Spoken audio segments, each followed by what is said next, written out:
si yang menamakan relawan atau apa, atau Markus lah, dia ngabari sama orang tua. Orang tua pun pasti akan kaget, kenapa anak saya ditangkap? Padahal ini belum cukup bukti, misalkan, karena ada waktu 6 hari tadi, ya kan? Minta supaya Kompolnas dibubarkan karena tidak berguna. Tapi jawaban MK luar biasa. Minggu lalu jawabnya begini.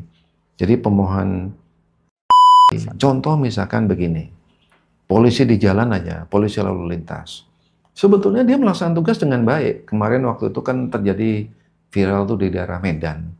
Ada seorang pengendara motor melawan arah, ya kan? Kemudian di stop sama polisi, ya. Terus kemudian dia entah dimintain atau mengasih duit 100.000.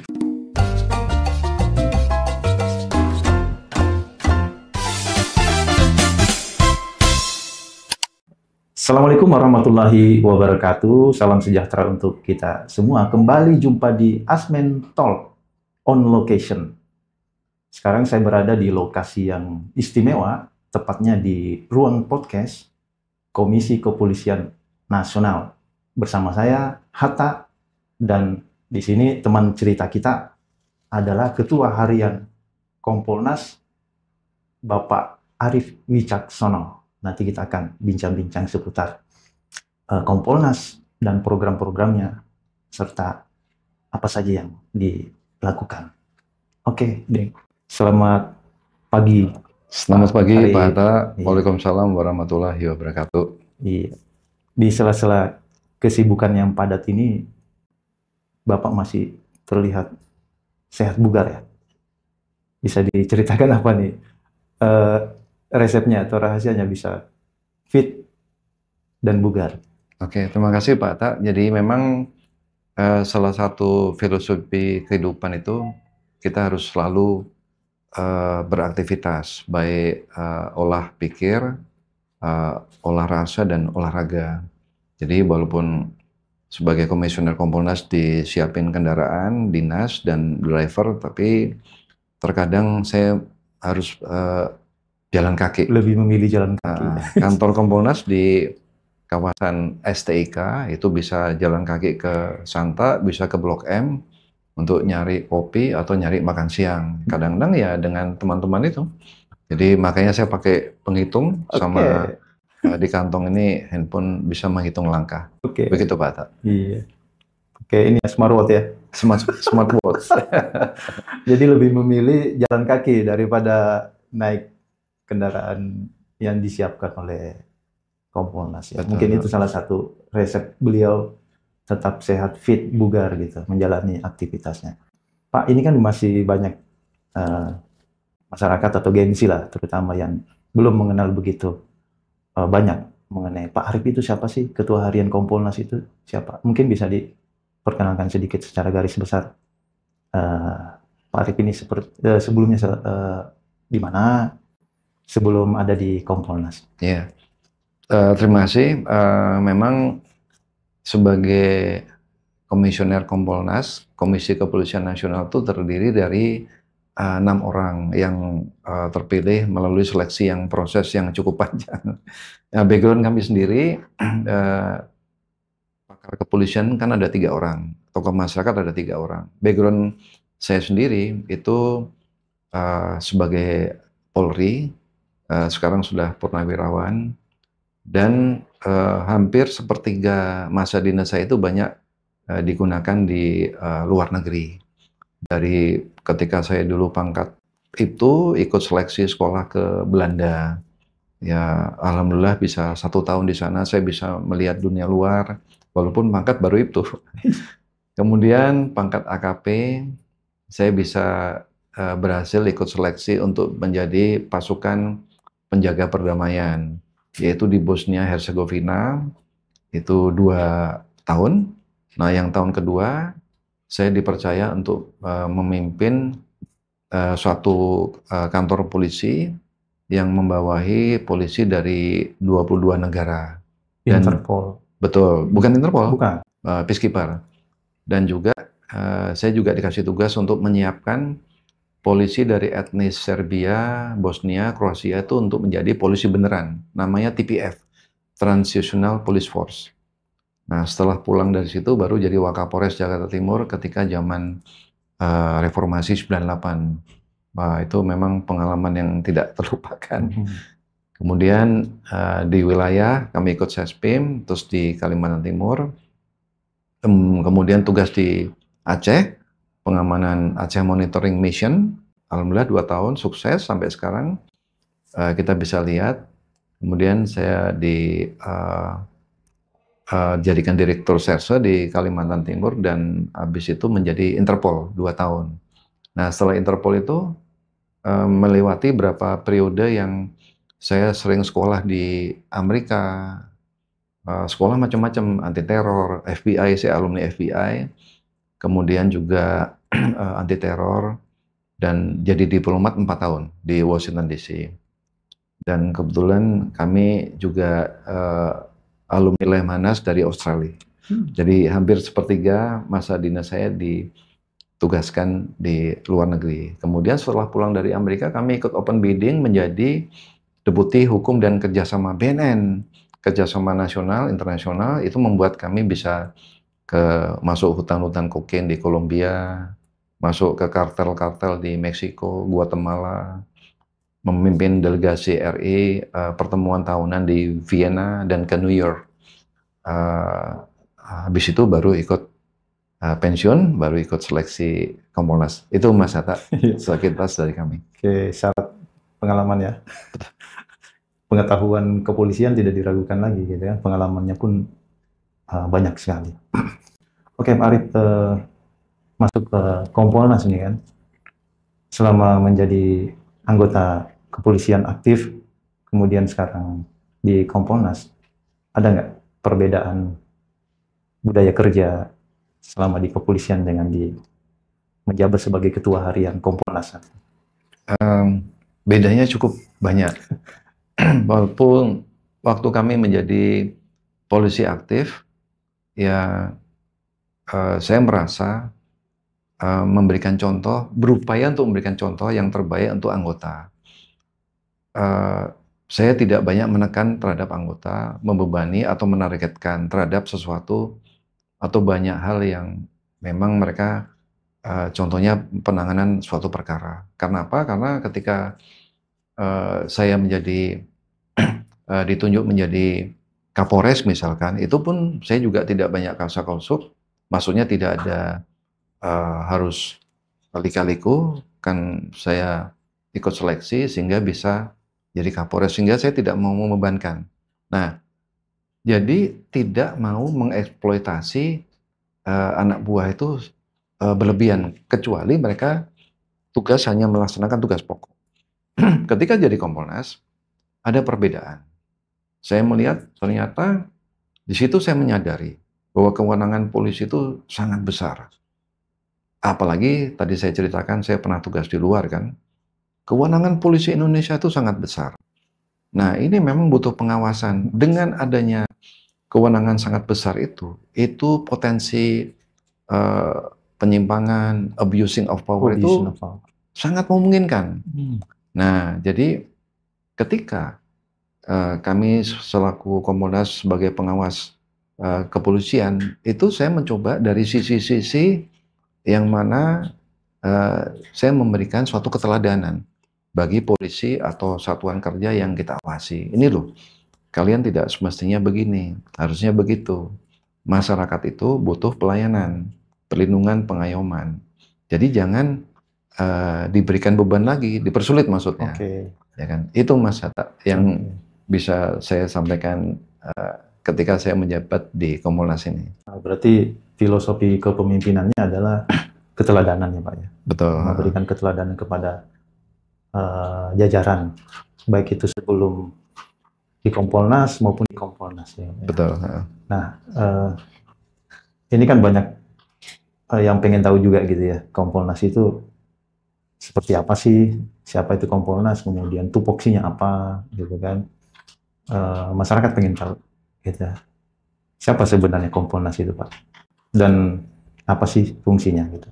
Ya, Kompolnas, Komisi Kepolisian Nasional itu memang legal standing-nya berdasarkan Undang-Undang Nomor 2 Tahun 2002 tentang Polri, tentang Kepolisian Negara Republik Indonesia. Ada di pasal 37 ayat 2. Di situ memang mengamanatkan untuk dibentuk lembaga kepolisian nasional. Nah, itulah sebabnya pemerintah membentuk yang dinamakan Peraturan Presiden Nomor 17 Tahun 2011 tentang pembentukan Kompolnas, Komisi Kepolisian Nasional. Di situ ada tupoksi, tugas pokok dan fungsinya. Memang tupoksinya itu cuma 2 sebetulnya. Memberikan masukan kepada Bapak Presiden RI dalam menyusun arah bijak, arah kebijakan Polri. Yang kedua, mengevaluasi perwira tinggi Polri untuk pengangkatan dan pemberhentian Kapolri. Memang luar biasa tugas pokok ini.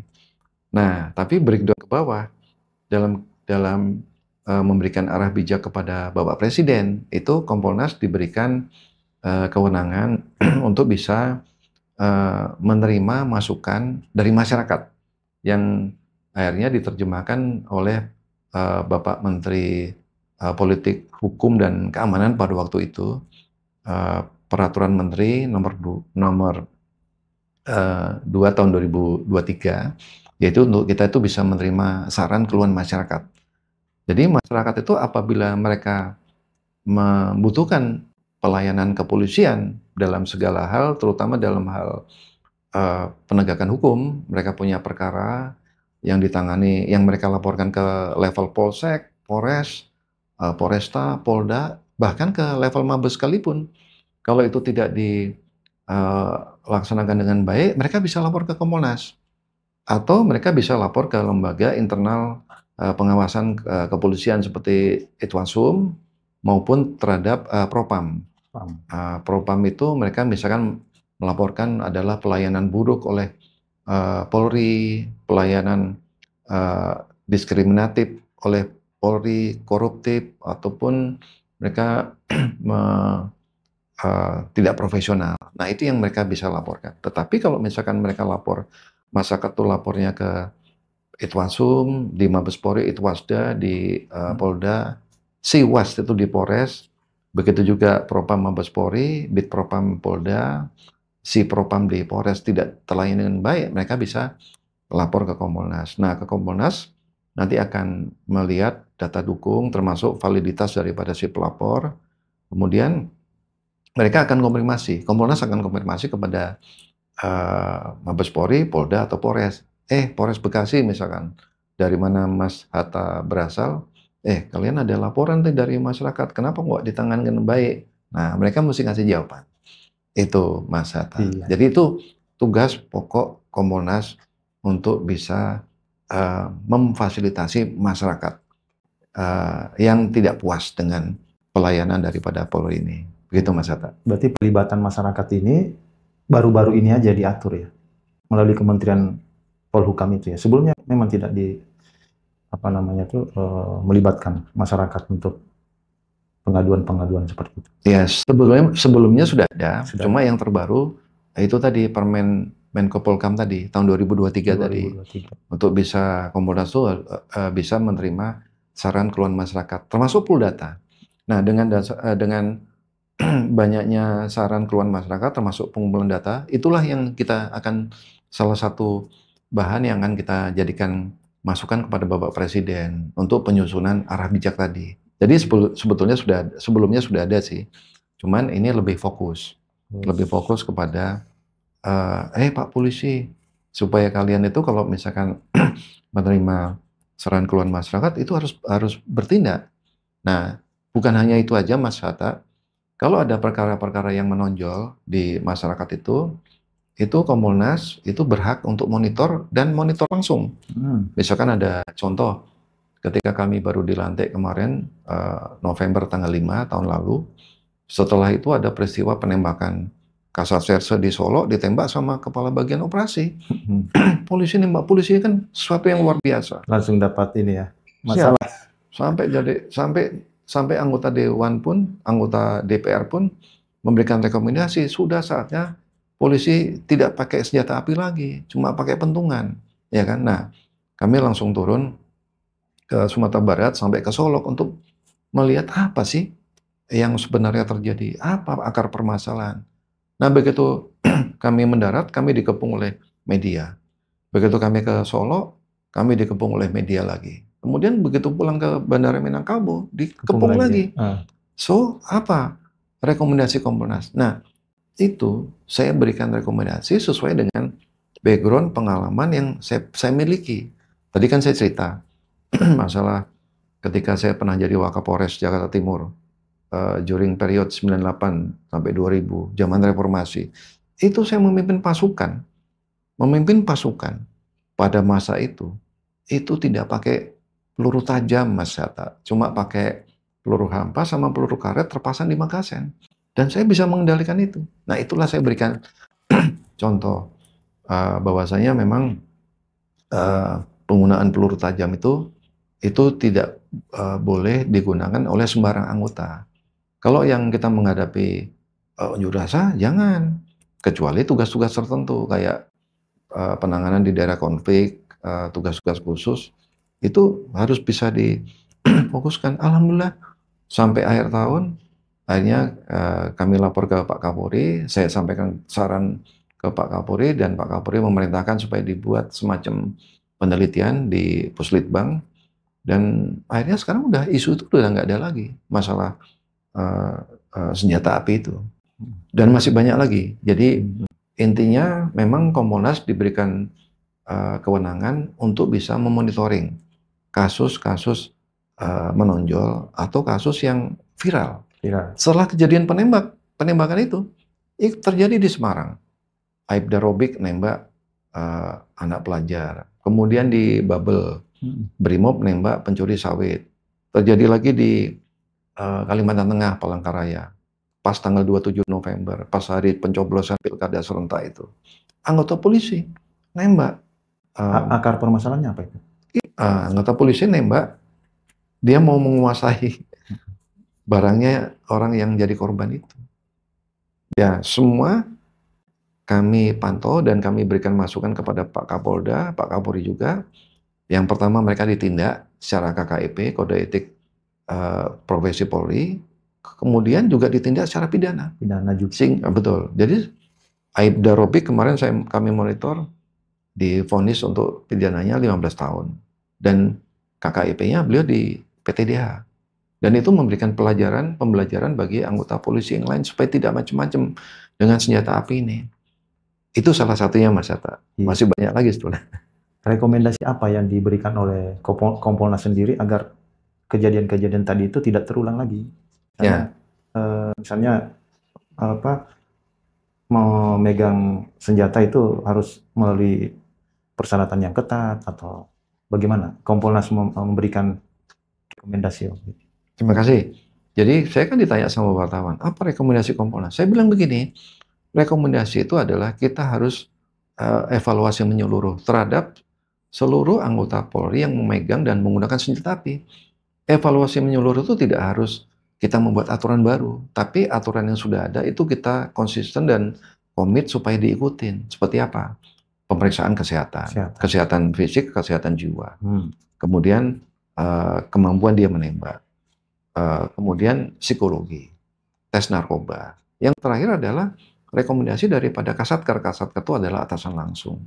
Jadi kita nggak usah buat aturan baru. Itu aja kita.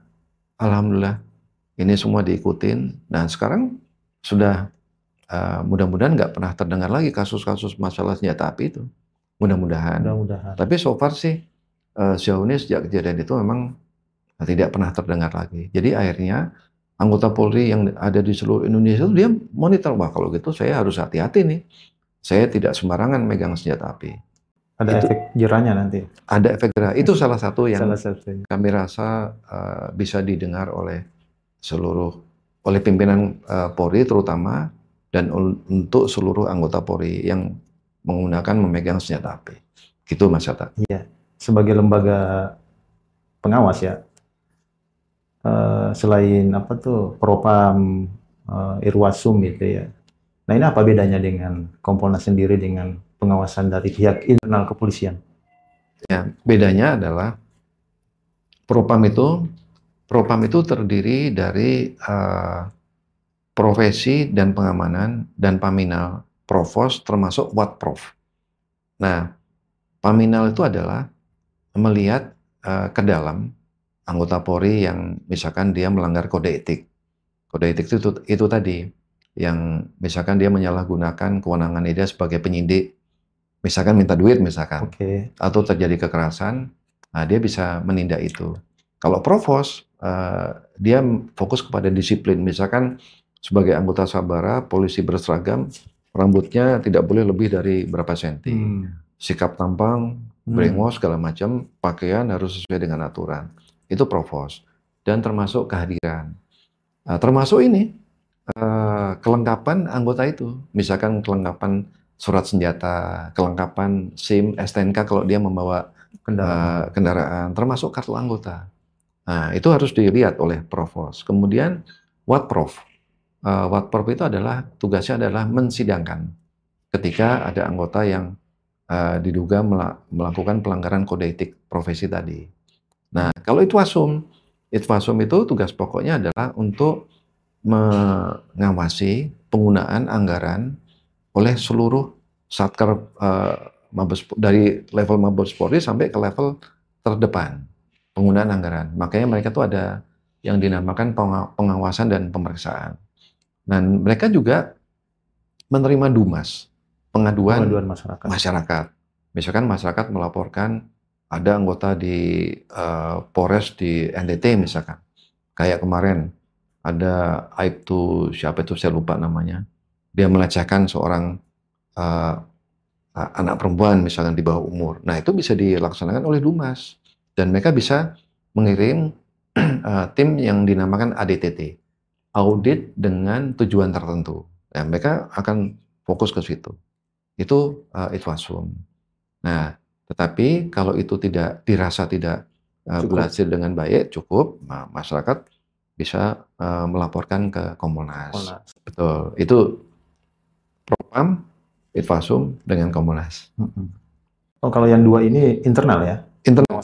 Kalau Kompolnas berarti eksternal ininya. Kompolnas memang di dalam peraturan Presiden nomor 17 2011 tadi, itu di pasal 3, pasal 4 itu adalah pengawas fungsional. Ya, pengawas fungsional itu begini, Mas Hatta. Di Polri itu kan ada fungsi pembinaan, fungsi operasi. Pembinaan itu ada logistik, ada keuangan, ada renal. Kalau operasional itu ada 5, reserse, Intel, Bimas, Lantas, dan Samapta. Termasuk Brimob. Jadi itu yang diawasi oleh Kompolnas. Tapi karena kita ini di luar, maksudnya Kompolnas di luar daripada Polri, kita juga disebutkan pengawas eksternal. Sebetulnya pengawas eksternal itu banyak. Tapi yang Kompolnas ini kan dibiayai oleh negara. Maksudnya di penggunaan dana APBN.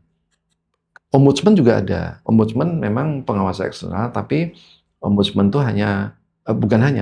banyak kementerian kelembagaan yang diawasi. Kalau Kompolnas fokus kepada, dia cuman lingkupnya cuma polisi aja. Itu bedanya. Dengan begitu banyak pengawasan, internal, eksternal, Ombudsman dan segala macam, seharusnya kepolisian ini bisa lebih baik ya tentunya ya, dengan banyaknya pengawasan itu. Cuman kenyataannya kan berbeda ya Pak ya. Nah kira-kira Bapak melihatnya seperti apa itu? Ya, bagus tuh pertanyaan itu. Begitu banyak pengawas eksternal ya. Di samping Komisi 3, Ombudsman, IPW, ICW. Iya, banyak sekali. Macam-macam itu terhadap polisi.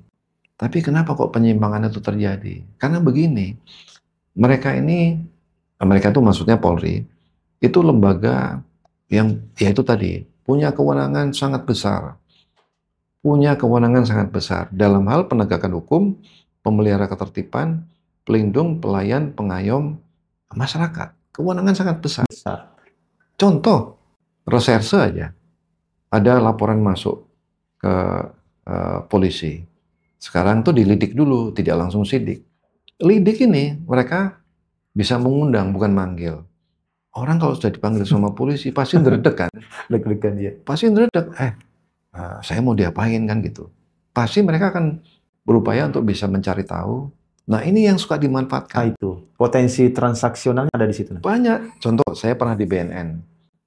Di Polri itu ada Direktorat Narkotika. Di Polda juga ada, di Polres juga Sat Narkotika. Narkotika itu, Mas Hatta, masa penangkapan itu 3 kali 24 jam. Diperpanjang lagi sama, jadi 6 kali 24 jam. Orang sudah ditangkap oleh petugas reserse narkotika, itu dia kelepek-kelepek. Waduh. Terus nanti ada si yang menamakan relawan atau apa, atau Markus lah, dia ngabari sama orang tua. Orang tua pun pasti akan kaget, kenapa anak saya ditangkap? Padahal ini belum cukup bukti, misalkan. Karena ada waktu 6 hari tadi, ya kan? Wah, berapapun duit Mau dikeluar. mau dia keluar. Karena saya tua. pernah di BNN, Badan Narkotika Nasional, waktu 6 hari atau 3 hari dikalikan lagi jadi 6 hari, itu memang barang bukti akan diperiksa. Apakah ini masuk golongan 1 yang bisa dipidanakan penyalahgunaannya. Kemudian dites urin. Kemudian diperiksa lagi sama tim asesmen terpadu, terdiri dari polisi, psikologi, dokter. Apakah betul orang ini masuk kategori pengguna, pengedar, sama bandar? Karena beda-beda, Mas Hatta. Beda-beda. Tapi dengan kata-kata ditangkap aja, wah sudah beling saat itu orang tua, ya kan? Apalagi kalau orang tuanya seorang pengusaha atau pejabat, duit berapapun akan dikeluarkan. Itu salah satu contoh. Yang transaksional. Belum lagi perkara-perkara yang lain, Mas. Itu salah satu contoh, Mas. Iya. Jadi begitu besarnya kewenangan, kalau dikatakan super body, bisa tepat dikatakan begitu. Polisi sekarang super body. Enggak juga ya? Bisa juga. Bisa body. juga. Karena saya itu tadi, saya pernah sekolah di Belanda, pernah tugas di Bosnia, pernah tugas di Amerika, Lemanas di Australia. Di sana tuh polisi cuma punya kewenangan paling 3. Menghentikan orang, memeriksa identitas, menangkap. Habis itu diserahkan ke jaksa. 3 aja. Tapi di polisi Indonesia dari menghentikan orang, memeriksa identitas, menangkap, menahan, menyita, menggeledah, dan seterusnya. Ya kan? Dan seterusnya. Jadi bisa sampai 20 kewenangan seorang polisi. Ya kan? Tapi masing-masing item itu bisa menjadi transaksional tadi. Contoh misalkan begini, polisi di jalan aja, polisi lalu lintas. Sebetulnya dia melaksanakan tugas dengan baik. Kemarin waktu itu kan terjadi viral tuh di daerah Medan. Ada seorang pengendara motor melawan arah, ya kan? Kemudian di stop sama polisi, ya kan? Terus kemudian dia entah dimintain atau mengasih duit 100.000. Ya. Viral itu, Pak. Viral. Polisinya sampai dipatsus. Disuruh guling-guling. Sampai dipatsus. Padahal dia sebetulnya kalau polisi itu melaksanakan tugas dengan baik. Karena menyetop ada pengemudi sepeda motor melawan arah. Melawan arahnya itu kan, tapi kan sudah terbukti ada tangkapan dari kamera tadi kan. Nah, sampai dipatsus. Nah, itu contoh dari lalu lintas saja, belum yang reserse. Reserse itu tadi, dia menghentikan orang, memeriksa identitas, kita diperiksa identitas, wah KTP saya, SIM saya, kan bingung kan? Bisa SIM saya atau KTP saya ketinggalan, ya kan? Terus kita dibawa kantor polisi kan sudah ngeredek sini. Iya. Itu bagi yang tidak mengerti hukum itu udah ini ya, tertekan sekali ya. Tertekan, apalagi yang menerima undangan atau panggilan tadi. Iya. Dia pasti, wah kenapa ini? Itu yang mungkin pengawasan terhadap Polri itu harus bisa lebih komprehensif. Dan Polri-nya pun sendiri juga harus bisa menerima hasil pengawasan itu, Mas Hatta. Memang terkadang dibilang, Kompolnas cuma bisa memberikan rekomendasi. Saya pernah ngomong gini, saya di dalam setiap kesempatan sebagai narasumber, saya bicara begini, memang Kompolnas memberikan rekomendasi, tapi rekomendasi itu adalah hasil terbaik yang sudah dimusyawarahkan bersama. Dan itu yang terbaik. Jadi kalau misalkan kalian tidak mengikuti, yang kalian tangani cuma yang fenomena gunung es yang muncul di permukaan, kayak kasus DWP, Iya. Jakarta Warehouse Project, mungkin Mas Hatta monitor kan, sampai Pak Direktur Narkoba di PTDH ada.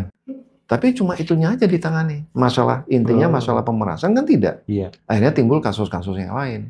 Begitu besarnya kewenangan Polri saat ini, terus ada usulan untuk bagaimana agar polisi dibawa Kemendagri saja biar kewenangannya itu tidak begitu besar. Kompolnas sendiri setuju nggak dengan wacana itu? Kembali terima kasih Mas Hatta. Ini pertanyaan juga cukup sulit ini. Sulit ya. Agak Kami- sulit pertanyaannya.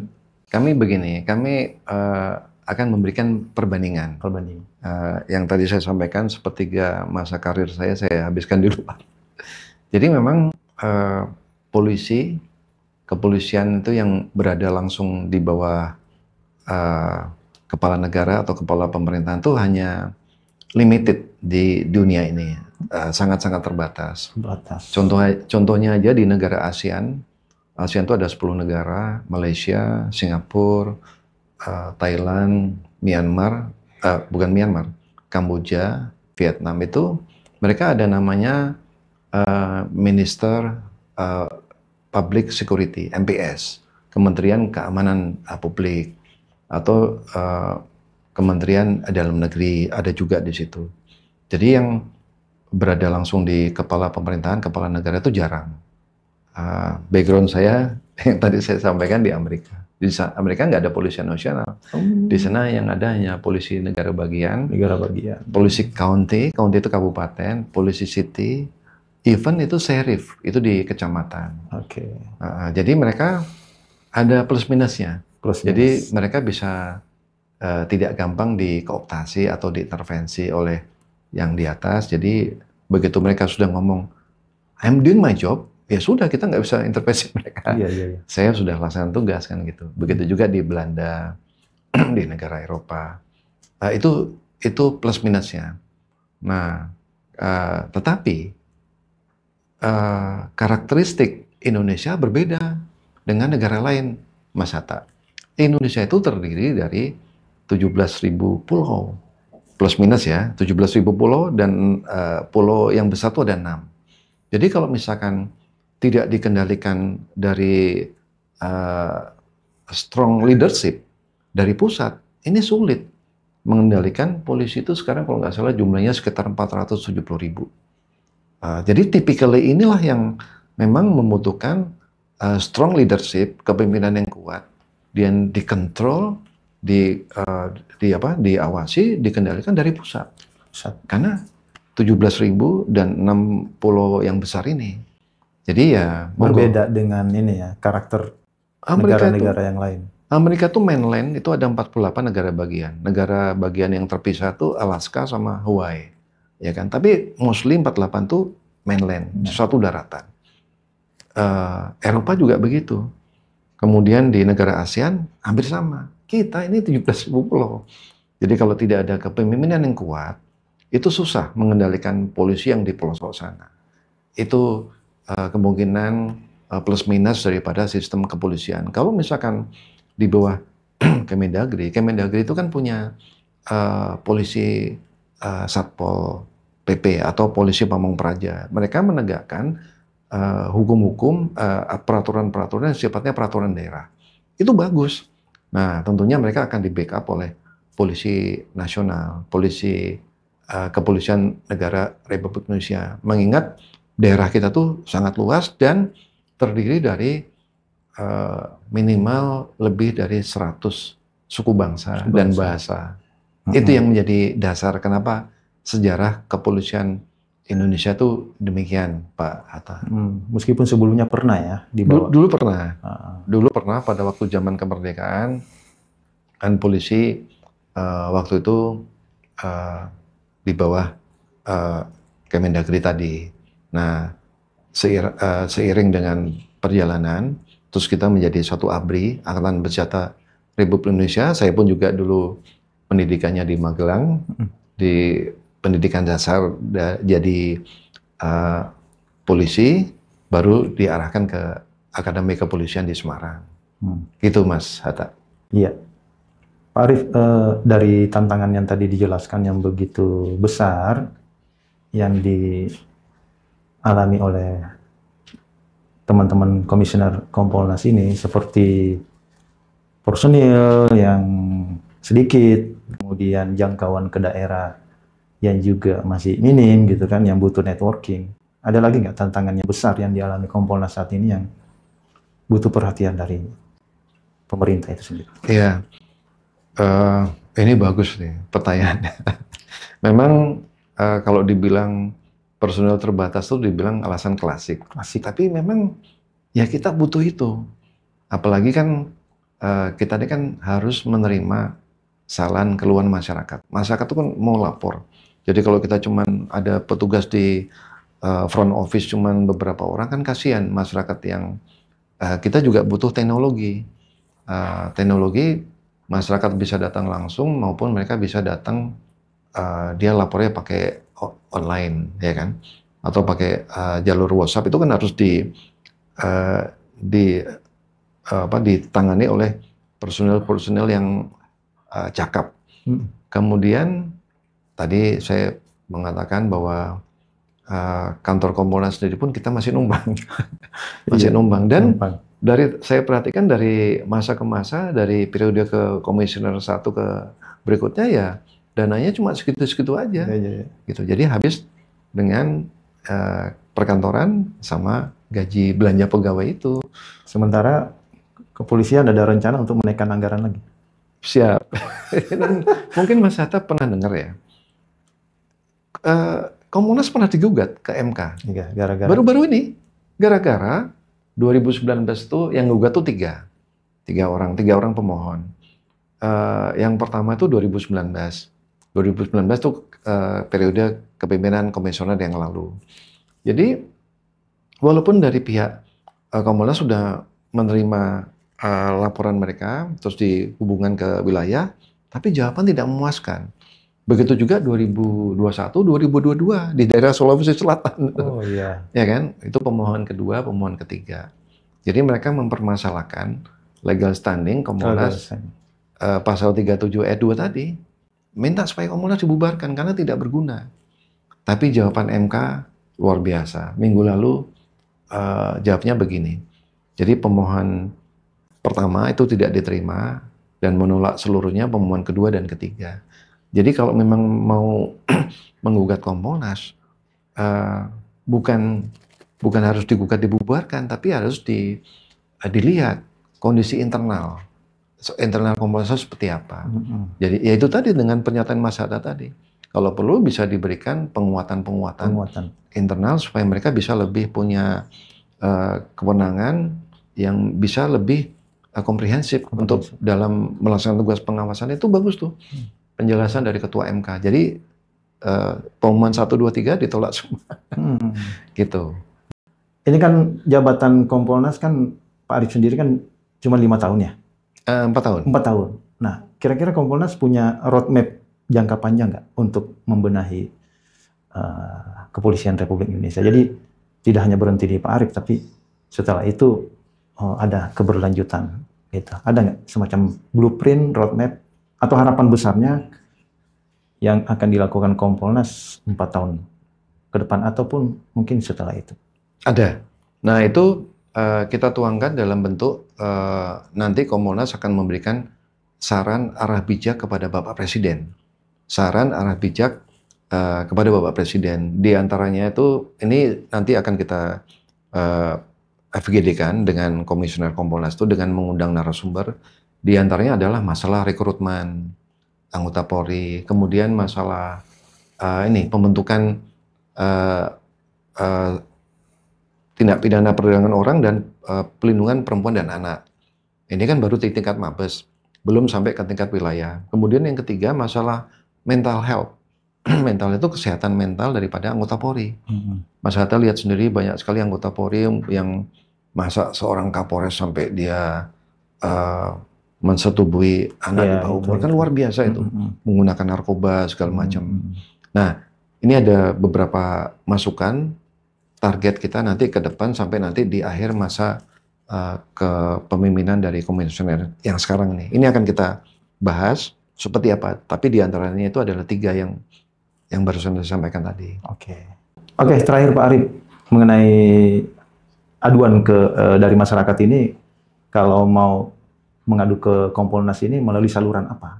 Ya, terima kasih ya. Memang zaman digital sekarang itu, masyarakat kalau mau mengadu ke Kompolnas itu bisa offline, datang ke kantor Kompolnas di Tirtayasa yang sekarang kita berada, kemudian melaporkan langsung. Tetapi jangan lupa bawa bukti diri. Kalau dia seorang pengacara harus pakai surat kuasa dan surat izin beracara, atau bisa melalui online dan juga bisa melalui WhatsApp. Untuk informasi tentang Kompolnas, jejak digital tidak bisa dipungkiri. Bisa kita lihat di website Kompolnas, bisa dilihat juga di Google. Tinggal ketik Kompolnas RI, pasti akan muncul semua itu. Jadi monggo silakan masyarakat, dengan senang hati kami akan menerima setiap aduan, pelaporan dari pihak masyarakat tentang kinerja daripada Polri. Demikian Mas Hatta. Artinya tidak harus menunggu viral ya Pak Arif ya? Tidak harus. Jadi karena ada kalimat no viral no justice itu nggak benar ya Pak Arif? Tidak harus. Tidak harus. Jadi apapun aduan yang menyangkut kinerja kepolisian, silahkan ke Kompolnas. Terbuka 24 jam ya Pak Arif. Betul. Baik, demikian cerita dari Ketua Harian Kompolnas Pak Arif Wicaksono Suditama ya Pak? Sudi Utomo. Sudi Utomo ya. Banyak sekali wawasan kita dapatkan untuk teman-teman Asmen Talk. Sampai jumpa di episode berikutnya di Asmen Talk. Ceritain saja. Bye, dadah. Terima kasih Pak. Ya, makasih.